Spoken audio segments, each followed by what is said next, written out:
This is a story about the Minute Waltz. I started taking piano lessons in 1959 when I was 7 years old from a Catholic nun named Sister Letitia. In those days, Catholic sisters all wore the habit, and being a Protestant kid, I really had no experience with Catholic sisters, and so I found her to be intimidating. My father was quite an intelligent man, mechanical and chemical engineer by trade. Those were the days of kids being seen and not heard, and he had a quick temper, and so he intimidated me also. I was an obedient little girl, and I wanted to please all the adults in my life, especially my father. Like most kids, I thought he was the smartest man ever. He knew everything. But he also made me feel like I was the smartest kid. Being an engineer, he even taught me to use a slide rule in about the 3rd grade, although I didn't have a lot of use for that skill as a kid. But I wanted to do the things that he did. He loved to order frankfurters and fried clams and pistachio ice cream at Howard Johnson's when we traveled, almost always to his native New England, and so I ordered those things too. I learned as a young child from my Bostonian father to love Boston brown bread, Indian pudding with vanilla ice cream from Durgan Park, steamed clams in the shell, steaks cooked on the grill, charred on the outside and rare on the inside, because that's the way he liked them. When I was about 9 years old, he made a proposal to me. "Kathy, if you learn to play Clair de Lune and the Minute Waltz in a minute on the piano, I will buy you a baby grand." Now, I didn't even know what a baby grand was at the time, but I could tell by the tone in which the offer was made that it was something special. As I remember back now, I also recall that he had old copies of the sheet music for those pieces. I didn't question why he had the music or why he wanted me to learn them, and he never offered any explanation. From time to time, I would look at the sheet music, but both pieces seemed beyond my abilities. I was never a natural piano talent, and like most kids, I wasn't all that interested in practicing. So I never viewed this challenge as one that I could achieve. I didn't take the music to my piano teacher and ask for help in learning, and I wonder if this was a serious goal, why my father never suggested that to me. But one day the stakes changed. When I was about 14, Daddy changed the prize. Instead of a baby grand, he would buy me a VW Beetle when I turned 16. Now, like most 14-year-olds, I was anxiously awaiting the coveted driver's license, and clearly he was trying hard to motivate me.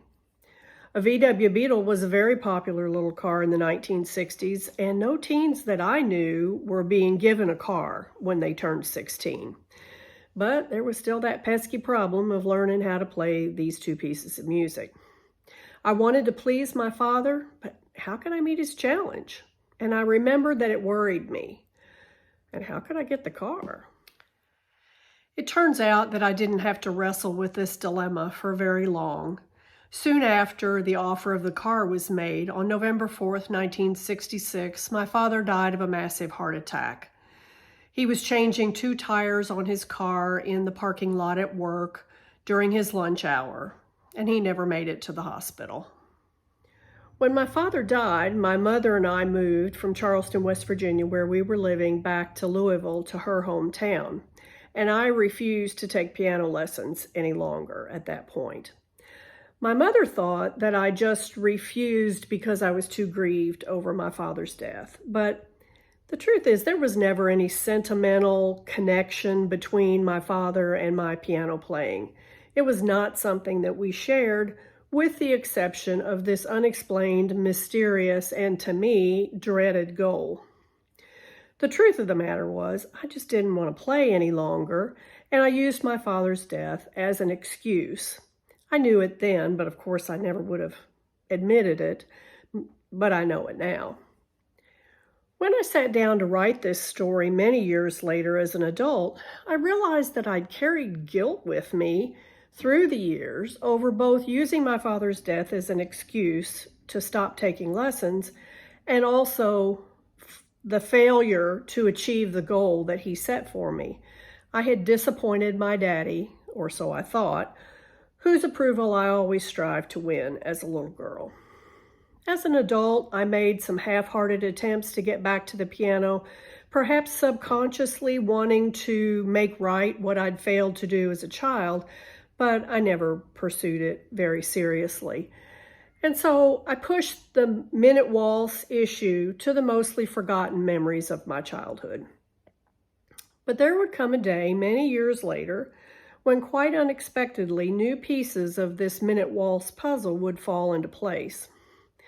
When I was 36 years old in 1988, I got divorced, and my mother shared with me on the telephone that my father had 2 previous marriages before her, rather than the one that I knew about, and that I had 2 half-brothers from the second marriage, in addition to the 2 half-sisters from the first marriage that I already knew about.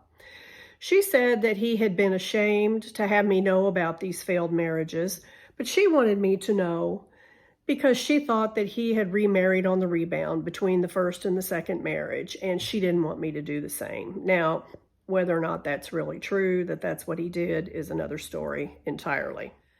Several years later, in 1993, I was successful in locating Bob, one of my half-brothers.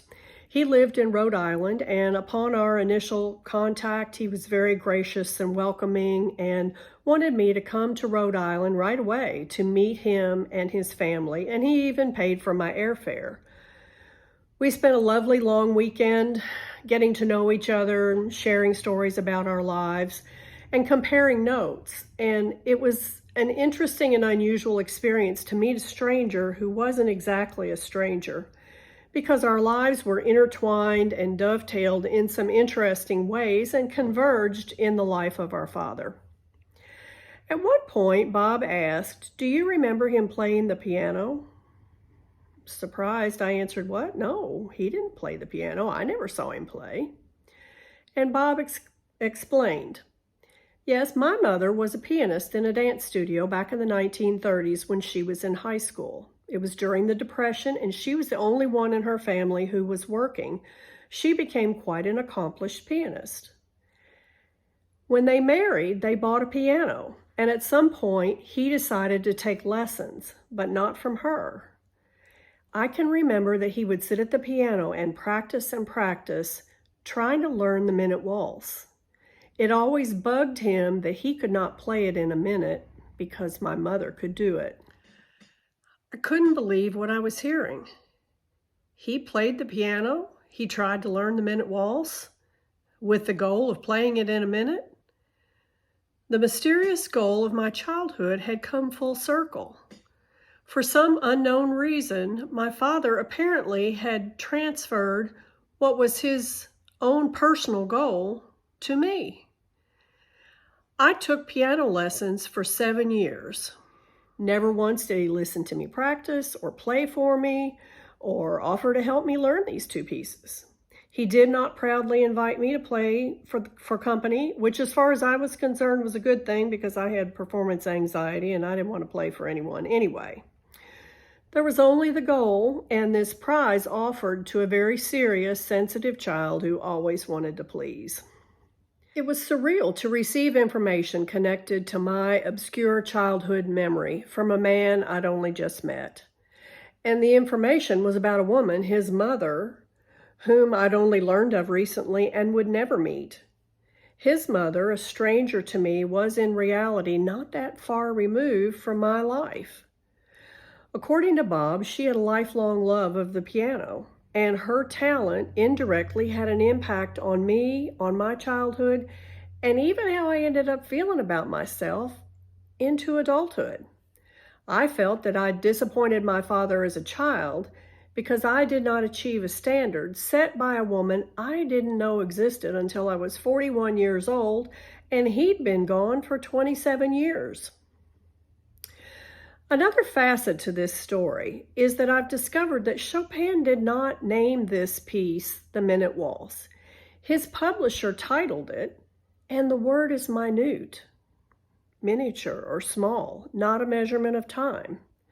The average playing time is 1.5 to 2.5 minutes and is considered to be fairly difficult to play. Did my father know that?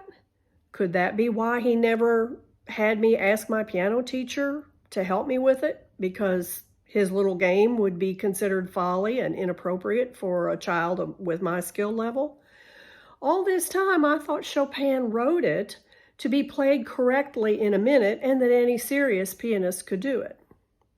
Surely, since Bob's mother was an accomplished pianist, she was aware that it was never intended to be played in a minute.